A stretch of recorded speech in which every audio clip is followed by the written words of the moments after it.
Hello, beautiful kindred souls, and welcome to Shadow Key Academy, where even the darkest of shadows recede in the light of the truth.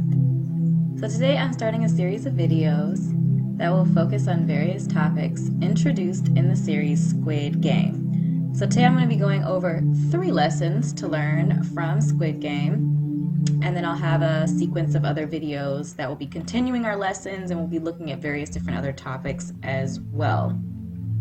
We'll be taking all of these topics and converting them into spiritual lessons that we can learn, of course, as individuals. So if you have not seen Squid Game and you plan to watch it, do so before engaging with this series, as there will be full of spoilers. There are going to be spoilers all over the place because we're going to be really taking a deep dive into this series. If you've not seen the series, it's a fictitious show that follows several individuals through a series of cutthroat life or death games, like children's games, where the contestants are competing to win an exorbitant amount of money. The series is riddled with lots of underlying messages, lessons that we can pull out to improve our own lives. And so that's what my series here in Shadow Key Academy is going to be doing. So let me know if you have any specific topics or scenes that you want to discuss, that you want me to cover on my channel. Would love to hear from you. So if we are not already connected here on YouTube, of course, subscribe for more content. I'm a spiritual guide here on YouTube. I do all sorts of spiritually related content on my YouTube channel. You can connect with me on TikTok, Instagram, and if you're interested in your own personal reading, you can connect with me on Etsy. I actually curate all kinds of content on my Etsy shop to assist you and other kindred souls like you on your spiritual path and journey. So check that out if you're feeling moved to do that. Links will be in the description bar below. Lesson number 1. If you don't exploit your own gifts and talents, someone else will. This game, or the show, was so full of, like, the powers that be, if you will, or those who've organized the games. They did extensive research on each contestant. They knew everything about each person. They knew their strengths. They knew their weaknesses. They knew their work history. They knew all this information about them in order to exploit that knowledge, that perspective, that weakness, that strength in the games, obviously for their entertainment. But here the lesson for us is that if you don't exploit, or we can even extend that to say, if you don't know, if you don't understand your own gifts and talents, if you don't exploit your own gifts and talents, then someone else will end up doing that for you. And the reason why I think about this, like when I think about jobs, right? You're going out looking for a job, you're working for a company. And again, this doesn't make them bad. It doesn't make the company or the job or the business bad. But it's important, in fact, paramount, that we understand our unique gifts and talents, our strengths, and that we're able to, we know it, we're able to articulate it, and therefore we are able to be compensated appropriately for it. I feel like that is how this applies in our everyday lives, is this idea of when we understand what our value is and what we bring to the table, we are then able to articulate and therefore, argue or fight for what we're worth. One of the more popular readings through my Etsy shop that I've done for other kindred souls is this idea of gifts and talents. Like, people want to know, what are they good at? What are they meant to do? What are they supposed to be doing in this life? And so going on an exploration for that is very important.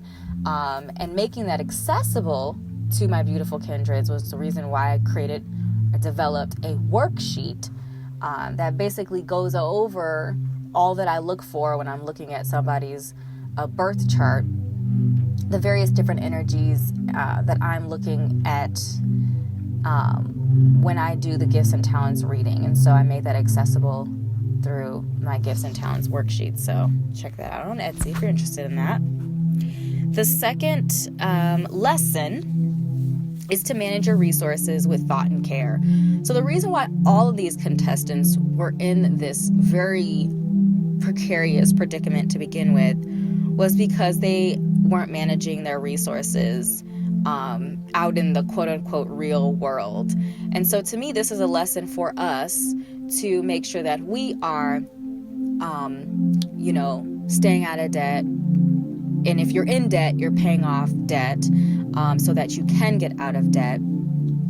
That you're being mindful about where your money is going. You're spending a little, saving a little, investing a little, right? You're doing all of these important things with your resources. So I'm talking about money, but this could be time, this could be energy, this could be relationship resources, right? And basically any other type of resource. But the idea here is that you're managing them in a thoughtful and careful way so that you don't end up in situations like this. The third lesson that we can learn here is don't allow anything, especially difficult things, to define who you are. There are a lot of identity crisis conversations that you could argue with. A lot of conversations around worth and value in this show, so many levels of it. And all of these various different levels came to this third lesson, was that life is full of ebbs and flows, right? I'm thinking of the Six of Pentacles right now. These, sometimes you're the giver and you're on the abundant side of things, and you have something in abundance where you can give and you can share. And sometimes you're the beggar. You're in a time of need and crisis, and you need assistance, right? So the idea here is that no matter whether you're on the quote-unquote the positive side or if you're on the quote-unquote negative side, you never defined yourself by anything, any one thing, any label, really. And we'll definitely talk about that later as we talk about the masks in the show. So fascinating. But especially not to define yourself by difficult things and thinking about things from a low vibrational standpoint, okay? Because that's going to affect who you think you are, what you believe your value to be, which is going to affect what you accept from people, and which is going to affect how people treat you or how you allow people to treat you, which is going to further affect your energy and your self-worth and your self-value. So never allow anything, especially difficult things, define who you are. All right, beautiful kindreds. These are the lessons, the 3 lessons that we've peeled out of our message today. If you have something to add to the conversation, or you have some other lessons or items that you want to talk about concerning Squid Game, please do drop a comment down below. I would love to hear from you. Again, if we're not already connected here on YouTube, do subscribe to my YouTube channel. Click like on this video. Lets me know that you like this content and it supports my channel, and I do appreciate the support. Thanks again for your time, your beautiful energy, and I look forward to seeing you in an upcoming video. Bye.